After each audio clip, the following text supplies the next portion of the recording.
I should have had him in my top 5. But in another sense, who would I put him over?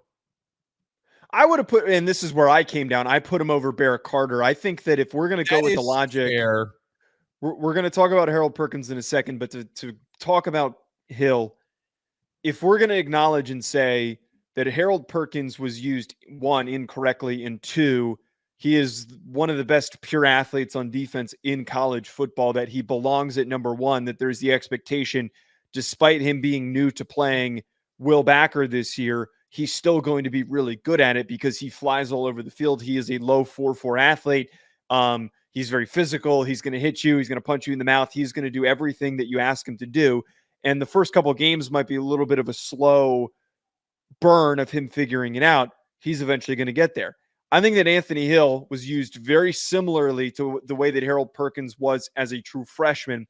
And I think that when you watch a kid like this take over games like the way that he did against Alabama and rack up the stats that he did, finishing with 67 tackles, 8 tackles for loss, and 5 sacks. When you watch him play and it looks like he barely knew what he was doing, they were just saying, go run around and hit people, go punch offensive linemen in the face, go do whatever you can, and go find the football. This upcoming year, when he plays more of a linebacker type role, I think he's good enough of an athlete to figure it out and to push into that top 2 or 3 conversation by the end of the season. He is an unbelievably gifted player.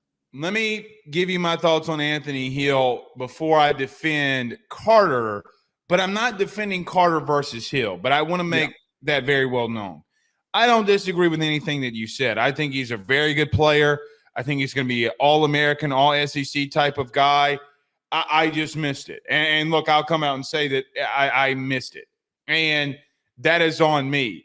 I guess for whatever reason, I just was not thinking of him, and that is on me. I will wear that when he deserves to be on this list. However, the reason that Carter does come to mind for me with Clemson, okay, and if you want to say I'm always SEC biased, I'm taking the SEC guy off and putting the ACC guy on. Joey was a first-team All-American in 2022. He got hurt in the middle of the season. He battles back. He comes back. He has an amazing game in all the big games that they played last year. And, Joe, here's the thing with me about Carter. Name something that he's not good at. Because I heard people on draft coverage says, okay, well, he's not good in coverage. Well, then you're going to have to explain to me the 4 interceptions that he has. I mean, anyone who's saying he's not good in coverage has no idea what they're talking about. I think okay, well, then let's go to another one I heard. That he's not good rushing the passer. Well, can you explain the 9 sacks that he has? Are you going to explain the 172 tackles that he's had the last 2 years? So there comes a part of me that asks the question, how do I leave a first-team All-American off of a list? Like, I think it's fine to bring that up, but his impact. Could there be a 5A, 5B here? Like, could I put both of them on there, or are you going to make me? Because again, like this kid's we're not talking about all SEC first team.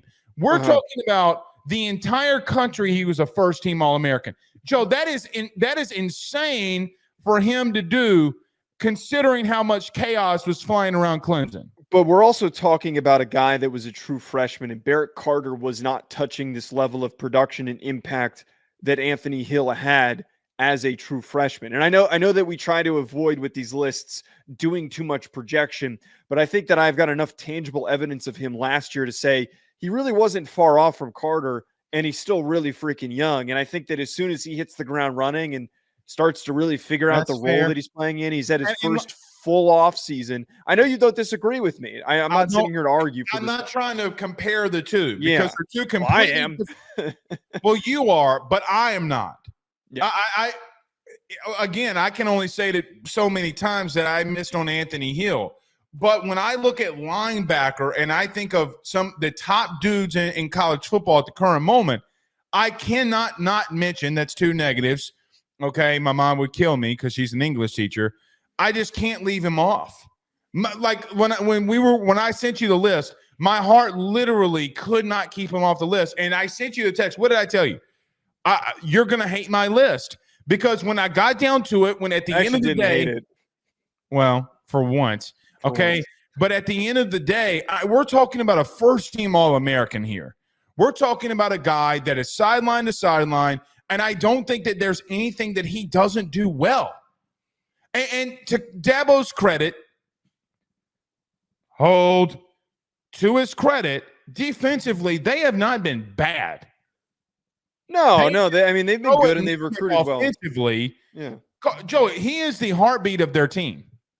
Like, what was the game after that they played when Dabo got the call? Wasn't it something crazy? Like, Carter had like 15 tackles, like 3 tackles for loss. He went absolutely insane.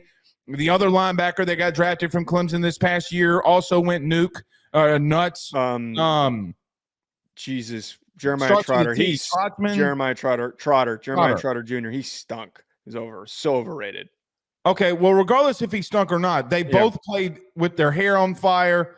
They played really well. I'm not trying to compare the two. I just think the dude's a really good like Joe, I just really believe he's a really good football player, and he's shown it. Let me shift the convo a little bit here. Okay. Do you think I'm too high having him at number 3? Anthony Hill.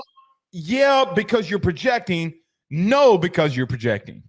All right, I'm glad that I could create that much of a quandary on this show that like there's no right or wrong answer with a guy like him because his ceiling and his floor. Well, you're about to do it with Harold Perkins. That was why I thought that I could trap you, and I'm disappointed that you're not trying to argue with me about. I shouldn't have told you I was going to do that in the open because I could have created a real shouting match right now. That's not the reason why I'm saying this about Anthony Hill. I am being very genuine in the sense of that I missed. Well, where would we have? Let's talk about Harold Perkins. One thing about Anthony Hill, though. Mm-hmm. You talked about the freshman production. I understand we look at the Alabama game for that production. We also can't overlook that he got blanked in the games down the stretch. Yeah, but he was a true freshman. So, I'm not going to completely hang that on his head. Was Harold Perkins perfect as a freshman? These two are going to get compared. No, I'm not trying to. But see, you're trying to do the compare game. All I'm saying here is once the film was out on what they were doing with him, stay with me here. This isn't an indication on Anthony Hill. This is an indication on, I think Texas got lazy on how they schemed him. Because if you go back to the Washington game, I do think, go watch the running back. Go watch where he's double teaming. Like, you're going to have to move him. You're going to have to be innovative. BetOnline remains your top spot for all of your live betting action and contests. NFL, college football, UFC, NHL are all in full swing. BetOnline is your number one source for wagering news, odds, trends, and predictions with both desktop and mobile access at any time. Head to BetOnline today and use promo code BELIEVE, that's BLEAV, for 50% off your first deposit. That is a 50% welcome bonus. BetOnline, where the game starts.